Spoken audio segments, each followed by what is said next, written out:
Desert Diaries. Hello. Arizona calling. And I know. It's been a long time. Too long. And sorry, the last few months have been, well, they've been quite a lot. Headline: trip to England, journey home, no baggage for 2 weeks, massive chaos trying to arrange 2 children, starting 2 new, different schools at opposite ends of the valley, no less. Work, chaos, work, big podcasting conference in Texas, operation on my mouth. 2 weeks saying, or rather mumbling, a lot. It was horrible. And, oh, well, here we are. Hi, how have you been? Well, as I sit at my desk, looking out the window to the distant mountains, which are covered in cloud, come on, want my money back, I'm reminded we are rapidly entering what we in these parts call fall. Autumn to you and me. You can tell this because, number one, there's cloud. And number two, the highs this week are just 38 degrees. I'm going to have to get a jerkin on, good grief. Might need to put my socks on soon. But to summer, first of all, and our first trip back to England in 3 and a bit years. Oh. So we were dead lucky that we managed to snaffle an amazing house sitter, a lovely millennial called Skylar from North Carolina, who, did speak like that. And actually, when COVID hit, Skylar gave up his apartment and has spent the last 2.5 years travelling around America, house-sitting for people and exploring the country, all whilst working full-time, totally remotely. Paying no rent, of course. I mean, what an absolutely brilliant life choice to make. I love it. It was a very strange feeling packing up the taxi and waving goodbye to the dogs and the cats and the fish and the lizard and the mountains and the sunshine and the desert and wondering, how on earth am I going to feel when I get back to England for the first time? As we got on the plane, I couldn't help but think about the last time we'd sat all in a row on a transatlantic flight, coming the other way, of course, in 2019, having absolutely no idea whatsoever how the next few months and years would be. If you've got this far with me on this podcast, then yes, you will know that pretty much none of the things that we were worried and scared about actually happened. But lots of other horrible and terrible and scary things did happen, actually. But, that's life, eh? So there we were, ready to take off. So we are sitting on board the plane, about to leave Phoenix, Sky Harbor. I think most people are on board by now. We've got about 11 hours to go. And then we will be landing in England for the first time in 3.5 years. I felt a bit emotional earlier when I was getting on the plane, when I saw destination London Heathrow. I thought, oh my gosh. Teenager, how do you feel about it? Very excited, not only for the destination, but also for the plane ride. I love flying. Also, we have screens. It's been a long time, actually, since you've been on a plane, isn't it? Yeah. It's been, 3 years since we've been in. We haven't been on one since because of the bloody pandemic. What are you most excited about, apart from people in England? What are you most excited about? Greggs. And what are you going to have in Greggs? Okay, so I'm going to have the cheese and onion pasty thing and the cupcake with the monster ring in it. What if they don't have that cupcake anymore? I will riot. You'll riot? Yeah. What else are you excited about apart from Greggs? Magul, which is the that's an Indian in Sale in Manchester. It's a very good Indian. Okay, what else? Lucky Cherry, the Chinese. I can't wait for the prawn crackers because they don't do them here. And of course, our family tradition trip to Blackpool, which we haven't done for 3 years. I'm really excited for the Grand National, and I think I'm going to brave up and try to do the Pepsi Max. Right, it's freezing. Get your earphones out. We've got a long plane journey ahead of us.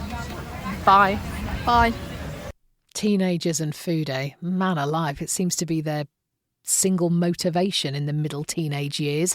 Anyway, it did feel really odd when we eventually took off, as the wheels left the ground, and much like it was on the journey here all those years ago, my stomach was churning. I was so excited to go back, but again, not quite knowing how I was going to feel was something that I hadn't really anticipated. 11 short hours later, though, and there we were. Here we we go. We're about to land. Look how green it is. It's so green. Oh my god, the first thing I see is a football pitch. Of course. Soccer. Here we go, we're nearly there. Oh, look at the houses. Small little towns, look at that. Oh, red bus. Oh really, where? Oh yeah. Here we go, mate. Here we go. Oh my gosh. Whoa.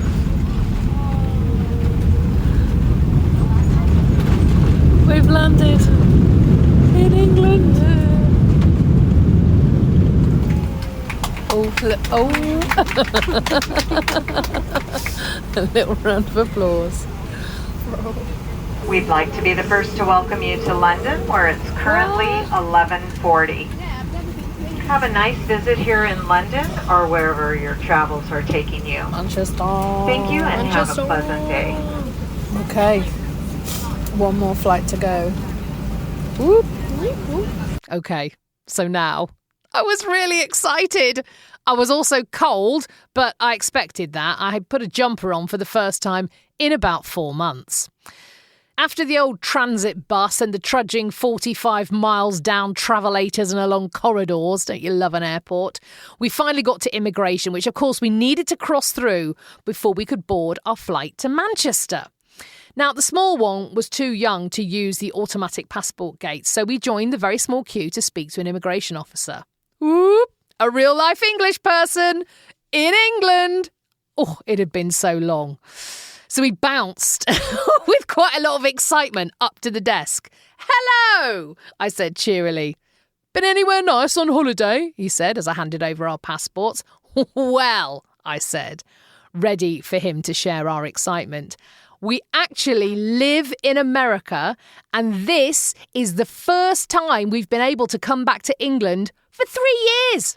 3 years!" I beamed.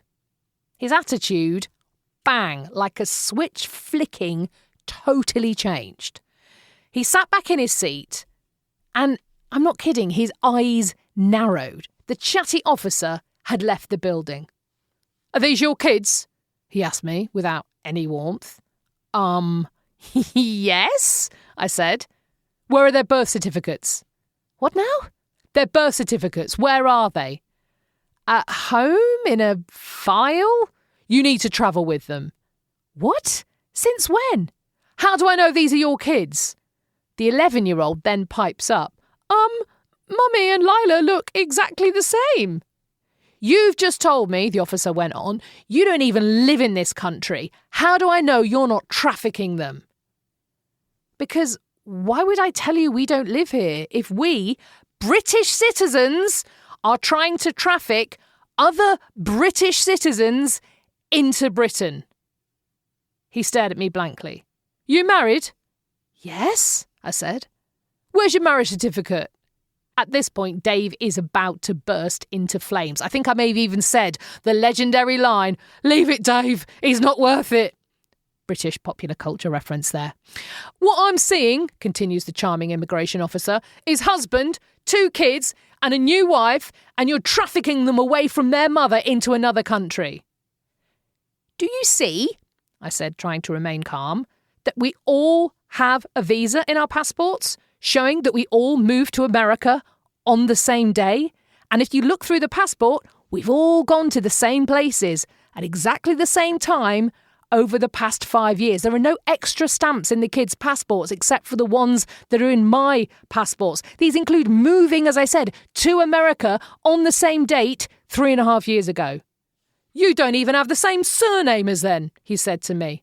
"Oh, I do apologise," I said. "Is it 1950 already?" This did not go down well.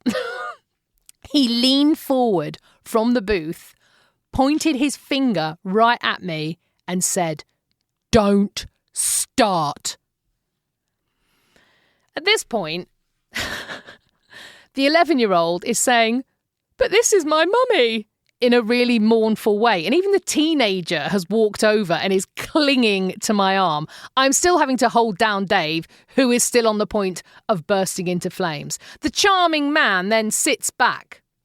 Well, he says, I can see a family resemblance, so I will give you the benefit of the doubt. This time, but don't do it again.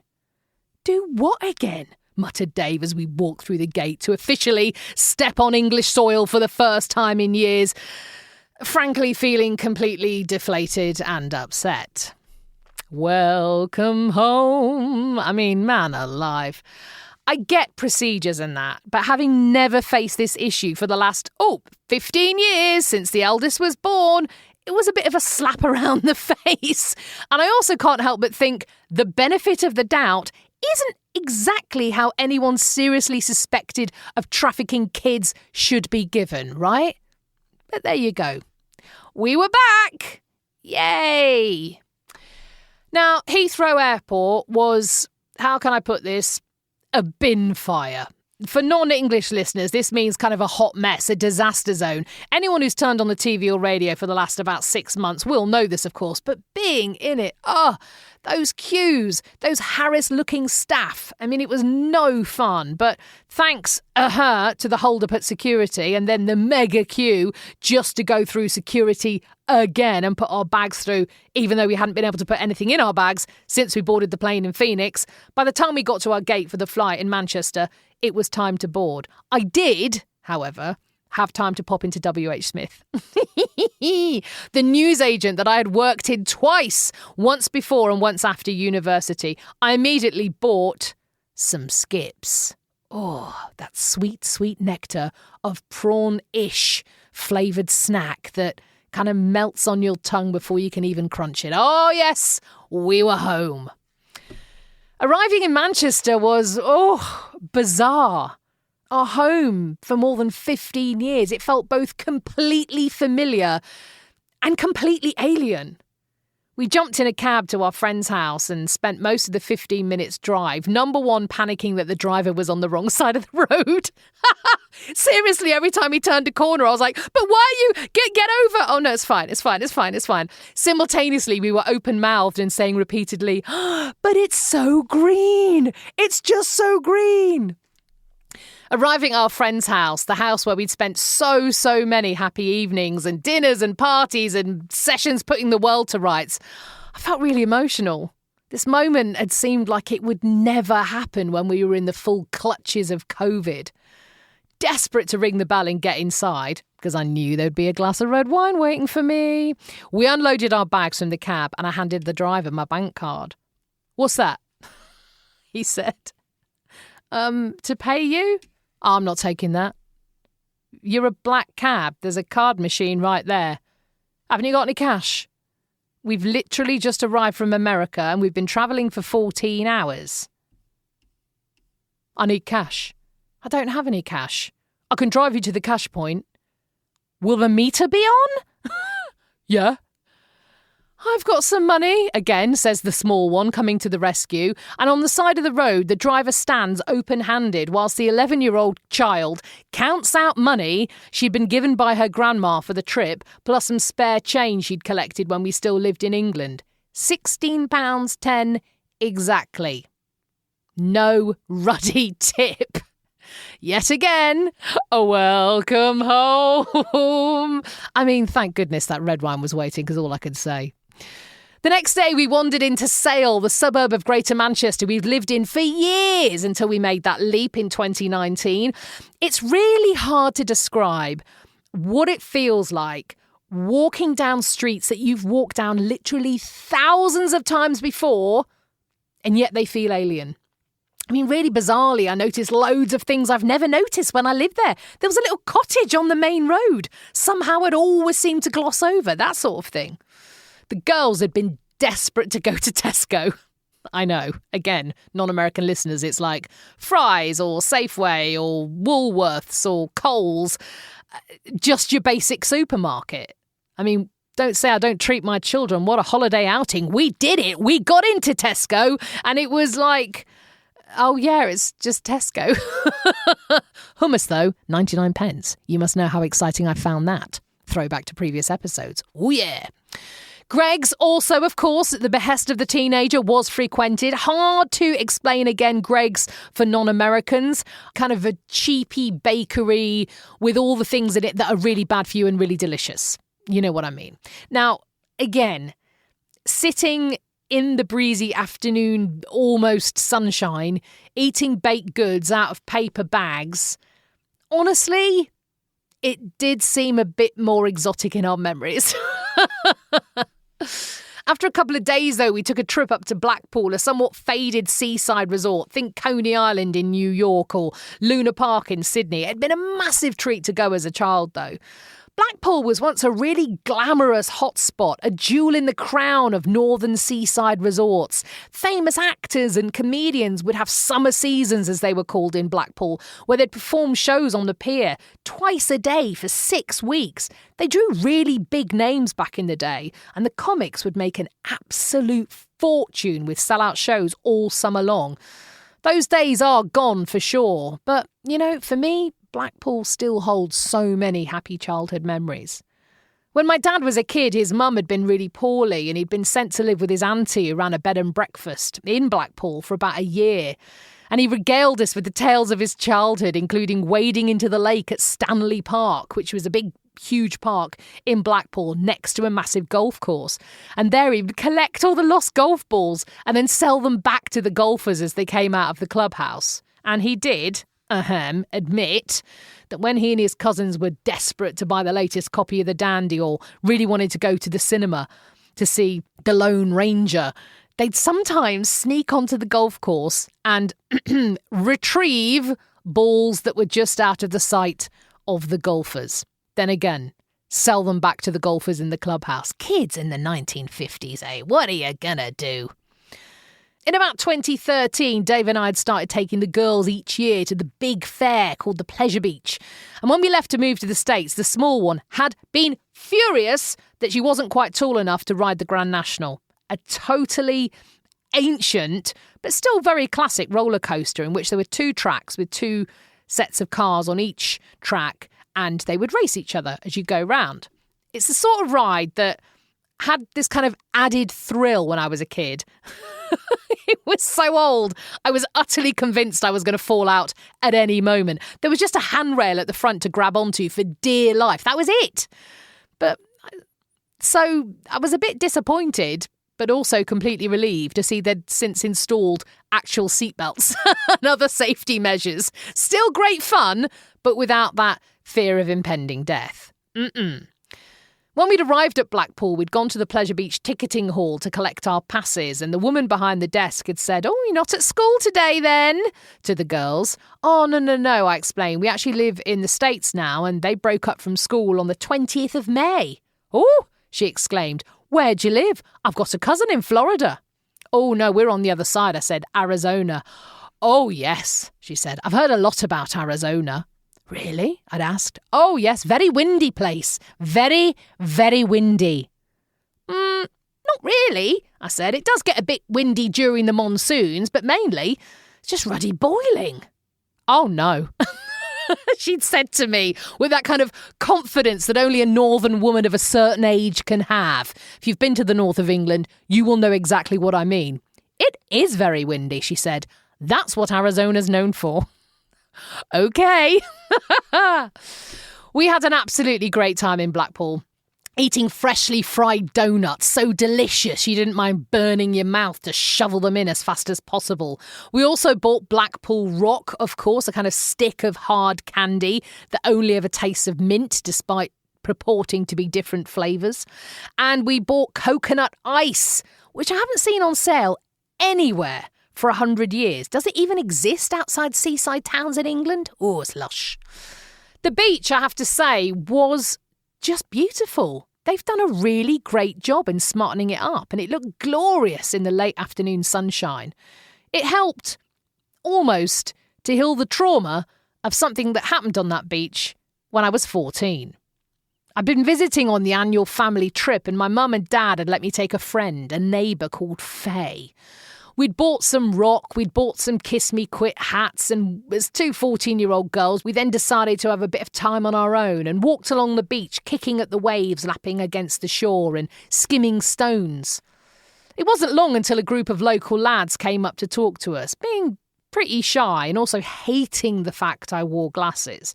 I took them off as they approached.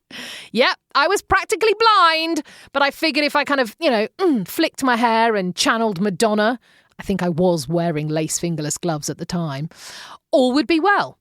And it was. Chat, chat, chat, little bit of flirting, nice fun on the beach. All good until everyone decided to skim stones again. I'm really good at this, I boasted as I leaned down to pick up a stone.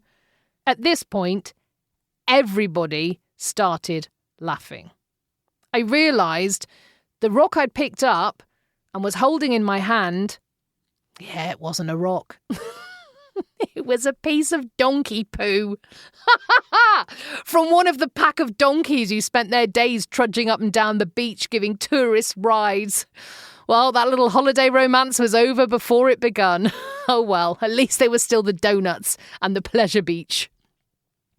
After Blackpool, we headed off to Turkey for a week. Then that turned into 10 days and 2 weeks because of flight cancellations. But, we really did pick the worst time to try and fly anywhere, I think. But hey-ho, I love Turkey.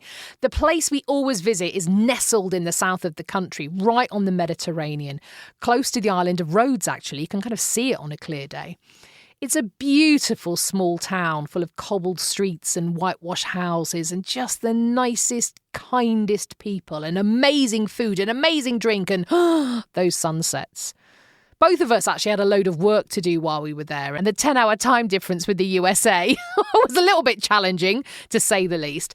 And I'm not sure all this digital nomad remote working thing is quite as blissful as it's often made out to be. Look, I can work from the beach, those Instagram posts always say. And yeah, you can. But when you're on the beach, don't you just want to be on the beach and not actually working? One does not cancel the other thing out. But, despite being dead busy, we still did have a really wonderful time and did a fabulous kayaking trip to the sunken city of Cocoa. Now, we had just a brilliant guide on our 20-kilometre paddle who told us about how the whole area used to be home to smugglers. But aside from them, there was no crime. Our ancestors certainly were thieves, he said with pride, but they never stole from each other. Only the government. People lived without fear of ever being robbed, but at every turn they tried to keep one step ahead of the taxman. He was the only enemy. Cocoa is an ancient Lycian city and it's kind of partially submerged just below the surface on the shores of Cocoa Island. It was really important as a trading hub back in the day, and I'm talking around the 7th century. But then it was eventually abandoned following multiple earthquakes and rising sea levels. It's really incredible to paddle over the crystal clear waters and see houses and rooms and staircases just underneath you. If you can get to it, do it. We had lunch at this amazing restaurant in a place called Cinema, an ancient city that dates back to the 4th century BC. After lunch, we scrambled up the hill past stone houses and shops, most of which were selling amazing locally churned ice cream. And there were structures built right into the side of the mountain. We climbed and climbed until we reached the Castle of Cinema. The castle was used during the Middle Ages by the Byzantines. I always think sound like a really cool group of people. In the medieval walls of the inner keep, there's actually the remains of an ancient temple, and there's even a little natural theatre carved into the rock where about 300 people would sit and watch plays, and that's a sign that the Romans settled there back in the day. The views from the castle are out of this world. You can just look out for miles across the Mediterranean, and the hundreds of little coves and inlets really show it's not that hard to imagine why this was such a hotbed of smuggling in this area. Heading home, our guide related us with stories of the farming communities that still populate the area. It's amazing to consider, he said, that most Turkish people in this area, however poor they are, have got 2 houses. one for the summer and one for the winter. In the winter, people would head down into the valley to hunker down against any incoming snow, keeping the cattle close around them. But come summer, the entire village ups and moves out of the valley to higher pastures, only to return to their lower houses once autumn was over. Turkey, it just is a wonderful place. I do love it. We headed back to England, this time down south, landing at Stansted Airport, near to my in-laws' house. Stansted, it was not having a good time of it when we arrived. About 6 flights had just arrived and 4 of them had just been told none of their luggage was on board. You can really imagine the atmosphere, can't you? We eventually got to immigration. Say nothing, I hissed, remembering the bloody nightmare we'd had at Heathrow. Been anywhere nice? The lovely lady behind the desk asked. Oh, Turkey, I replied. Oh, great, she said. I bet you're looking forward to being back in your own beds tonight, though, aren't you, girls? Yes, we are. Our own beds. We all nodded in unison. That's exactly where we're going tonight. I mean, how ridiculous that we were worried about getting into a country that we're actual citizens of. But there you go. We were back in. Spending time with family was, of course, ace. And we also spent a short amount of time in London. We'd hoped to be there longer, but cancelled flights and blah, blah, blah. Heading back to the capital was, again, a really strange and familiar experience all at the same time. I'd lived for a decade in that city after leaving university. And so, whilst jumping on the tube and trudging around some of my old stomping grounds in Soho and Covent Garden and Camden, I didn't feel like a tourist per se, and yet there it was again, that feeling of being other in the country I'd spent almost all my life in. But I did love being in London. There were just so many memories. After a night with Kate, one of my oldest best friends, which was brilliant, and we also managed to eat most of the Thai food available in East London. The next day, I met Dave and the girls in Camden, a place where I'd spent a couple of my absolute happiest years of my life, living in a teeny basement flat just around the corner from where Amy Winehouse lived at the time. I remember moving in aged 30, the first time I'd lived alone, ever. I was really excited, but also nervous when the door knocked a couple of days in. I bounded over and opened it. Hello, said a very handsome man. I am your upstairs neighbour. I am from Colombia. Your cat puked on my patio. Oh, the joys of neighbours in carved-up Victorian houses. We ended up getting on pretty well, actually, despite the fact that when he walked around, it sounded like a billion elephants in hobnail boots marauding across my ceiling. Plus, he played the trumpet. That still scars me. Anyway, the highlight of Camden was heading to the Underworld, a rock club underneath a very old London pub called the World's End, where, on October the 12th, 2022, I went out dancing.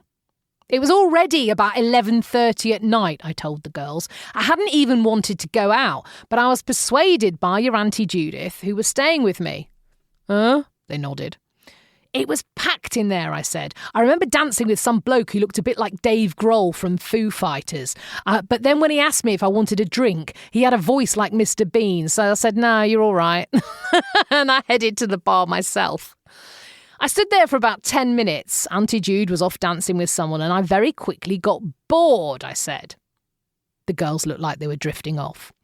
I scanned the bar to see if there was anyone I could chat to for a couple of minutes, and I saw this man standing on his own, leaning against the wall.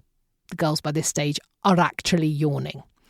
After a while, I walked over to him, I said, and I asked, are you going to talk to me or what? Now there's some poetry.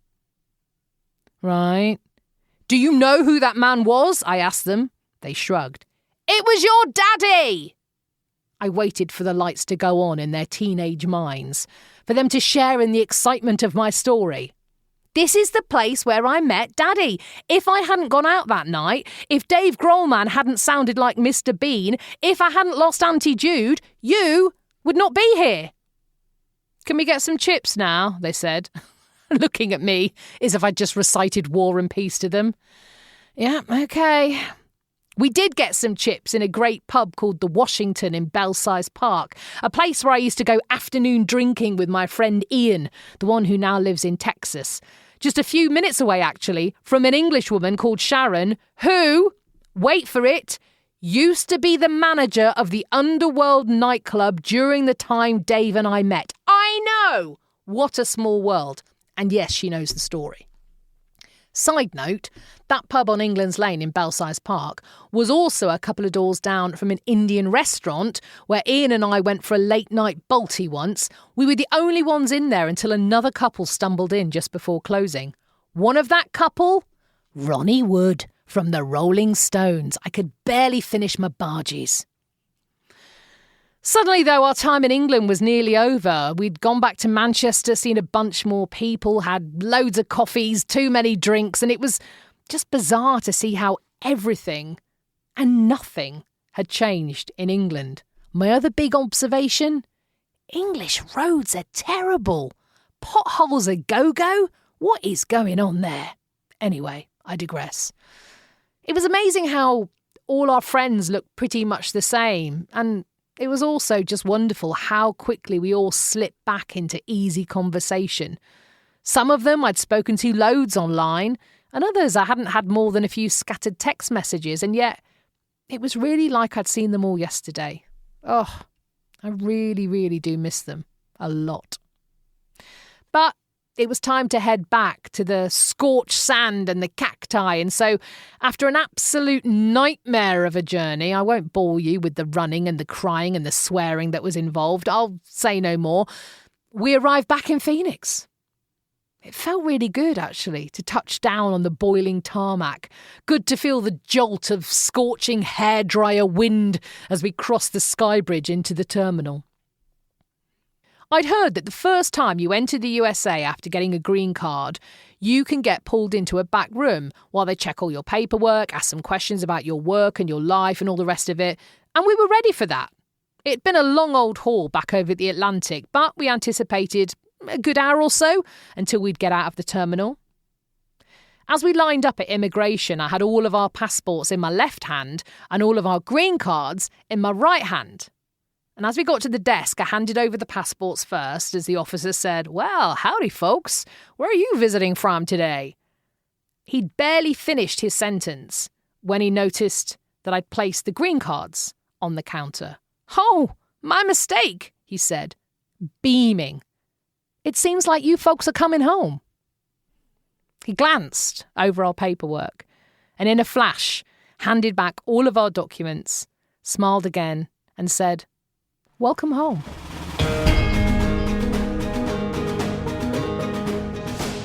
So I know it has been an age since we last spoke, and for that I apologise. As I said, it has been a big old summer, but let's make a pact to keep in touch. I am back on the scene at facebook.com/seeyouinthedesert, so do get in touch with any questions you might have. I'll be sure to add those in to a future episode. You can also check out my pictures, like my recent solo sojourn into the desert at Instagram, where I'm at Sam Walker Radio. And if you would like to see a huge snake in a toilet, true story, then head to @WalkerSam on Twitter. Speak to you soon. And of course, see you in the desert.